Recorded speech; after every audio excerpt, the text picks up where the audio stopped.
3 साल हो चुके थे बेटे को अपना घर छोड़कर विदेश में बसे हुए। इन 3 सालों में बूढ़ी माँ और ज़्यादा बूढ़ी हो गई थी। 75 वर्ष की उम्र में सुलोचना देवी की याददाश्त काफ़ी कमज़ोर होती जा रही थी। उन्हें रोज़मर्रा की चीज़ें याद न रहती, लेकिन जो उन्हें हमेशा याद रहता वह था उनका बेटा। दिन हो या रात, एक पल भी ऐसा न होता जब उन्हें अपने बेटे की याद ना आती। दूसरी तरफ बेटा था जो साल भर में एक आध बार अपने माँ को फ़ोन कर लिया करता और 1-2 मिनट से ज़्यादा बातें भी ना किया करता। फिर भी यह बूढ़ी माँ टकटकी लगाए अपने बेटे का इंतज़ार करती रही। एक दिन बेटे का विदेश से फ़ोन आया। हेलो हेलो, सुन रही हो ना माँ? अनिल बोल रहा हूँ, तुम्हारा बेटा। कैसी हो माँ? मैं ठीक हूँ बेटा। तुम, बहू और मेरा पोता कैसा है? माँ ने पूछा। सब अच्छे से हैं माँ। मैं अगले हफ्ते गांव आ रहा हूँ माँ तुम्हें लेने। अब हम साथ साथ में ही लंदन में रहेंगे माँ। तुम्हारी बहू कह रही थी माँ को यहाँ लेकर आओ, बेचारी अकेली वहाँ परेशान होती होंगी, बेटे ने कहा। बेटे ने आगे कहा, माँ तैयार रहना माँ, मुझे ज़्यादा दिन छुट्टियाँ नहीं हैं। जिस से जितने पैसे लेने हैं लेकर रखना। तब तक मैं प्रॉपर्टी डीलर से बात कर लेता हूँ घर के लिए। घर के लिए? माँ ने पूछा। हाँ माँ, गांव का घर हमें बेच देना पड़ेगा। अब हम साथ में ही रहने वाले हैं, तो वहाँ पर घर रखने का कोई मतलब नहीं, माँ, बेटे ने कहा। बुढ़ापे की वजह से ठीक से चलने में असमर्थ माँ ने पूरे मोहल्ले में घूम घूम कर अपनी इस खुशखबरी को सबको सुनाया। सभी को खुशी हुई। सबको लगा माँ जी के आखिरी दिन अपने परिवार के साथ खुशी से बीत जाएंगे। घर वापस आकर माँ ने अपने घर के कोने कोने को ऐसे देखा जैसे वह अपने दूसरे बेटे को देख रही हो। देखे भी क्यों ना, उस घर के अपने बेटे से कम थोड़ी समझा था। अपने पति के साथ 40 साल यहीं तो बिताए थे, लेकिन अब मजबूर थी। बुढ़ापे के आखिरी साल बेटे और बहू के साथ बिताना चाहती थी। दिल पर पत्थर रखकर घर बेचने के लिए माँ तैयार हो गई। आनन फानन में बेटे ने घर को आधे दामों पर बेच दिया।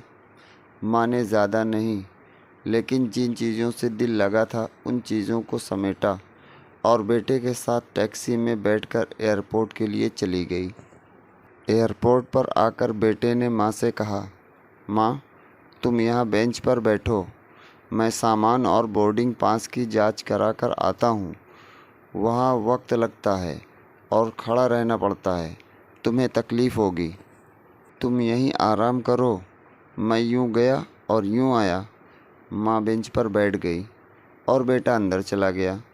काफ़ी समय हो गया, बेटा वापस नहीं लौटा। माँ सोचने लगी, ज़्यादा भीड़ होगी इसलिए देर लग रही होगी। अंधेरा होने को आया। अब तो लोगों की चहलकदमी भी कम होने लगी। माँ को अब चिंता होने लगी। एक कर्मचारी ने आकर पूछा, किससे मिलना है माँ जी? आपको यहाँ पर क्यों बैठी हैं? डरती हुई आवाज़ में सुलोचना देवी बोली, मेरा बेटा अंदर सामान की जांच कराने गया है। लंदन जा रहे हैं हम। क्या नाम है माँ जी आपके बेटे का? कर्मचारी ने पूछा।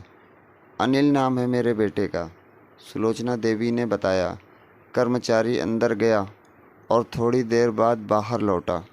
उसने सुलोचना देवी से कहा, माँ जी, लंदन जाने वाली फ़्लाइट तो दोपहर में ही जा चुकी है और आपका बेटा भी उस फ्लाइट में बैठकर लंदन जा चुका है। अब आपके यहाँ बैठने का कोई मतलब नहीं है। आप भी अपने घर चली जाइए। क्या, जा चुका है और मैं घर जाऊँ? घर? माँ की आंखों से आंसुओं के सैलाब उठने लगे। जैसे तैसे माँ घर पहुँची, जो अब उसका था ही नहीं, बिक चुका था। वो वहीं बरामदे में तुलसी के पास सो गई। घर के नए मालिक को उस पर दया आई तो एक कमरा किराए से उसको दे दिया। पेंशन के पैसों से खाना और किराए का बंदोबस्त हो जाता था। दिन बीतने लगे। कुछ दिनों बाद घर के नए मालिक ने सुलोचना देवी से कहा, माँ जी, आप अपने रिश्तेदारों के यहाँ पर जाकर क्यों नहीं रहती हैं? इस उम्र में आपके लिए वही अच्छा होगा। अच्छा तो होगा, लेकिन अगर मेरा बेटा वापस आया तो उसका ख्याल कौन रखेगा? मेरा बेटा बहुत भोला है, उसे अपना ख्याल रखना बिल्कुल नहीं आता। मैं कहीं नहीं जाऊंगी, क्या पता कब उसे मेरी ज़रूरत पड़ जाए, माँ ने कहा। दोस्तों, सच बता रहा हूँ, माँ की ऐसी बातें सुनकर मेरी आंखों में आंसू आ गए। किसी ने सच ही कहा है, पूत कपूत हो सकता है, लेकिन माता कभी कुमाता नहीं होती।